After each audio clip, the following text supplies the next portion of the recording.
So, Jim, will part of the recovery plan be to address the disparity that Mr. Holden's highlighted here? That means in my area, in Norfolk and Waveney, there are 12,000 people who are waiting over a year for treatment, 10 times that of in South West London. Yes, we are, and there's a bit of this happening already where we're trying to help people in localities, but also across regions where necessary. But we will absolutely be looking at how we try and help the whole of the country recover at a similar pace, recognising that we're all starting from different positions. Will there be, how detailed will the outcomes that my constituents should expect to see in terms of getting that number of 12,000 down to a much lower, more acceptable figure? So everybody's got the same expectations to try and reduce the 2-year wait as by the end of the year if we can, but certainly into next year.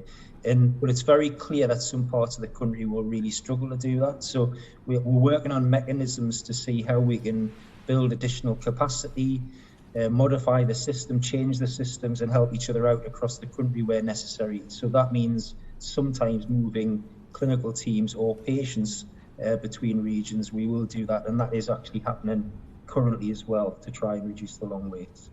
Okay, thank you. Just a final one, going back to Sir Chris, you sort of passed this on to Ms Pritchard rightly for the operational delivery, but how are you holding the NHS to account to make sure that the figures in figure 11 and figure 16 showing very low levels of treatment within the timeframes in certain areas, including mine, how are you going to make sure that that isn't the case in the coming years?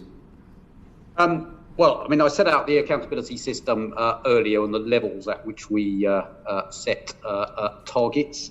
How that turns into practical action is we talk to the NHS about it every single week in terms of what is being achieved and what the priorities are. And then, of course, the absolutely crucial thing is the absolute transparency of the data, as the NAO has done here, and that's frequently the most powerful thing. And specifically on electives, as Jim develops his plan that is done in consultation with the department, we would expect to get to a set of metrics, and we will expect the NHS to report against those metrics. But I do want to emphasise that the process of asking the NHS questions about those things does not in itself improve anything.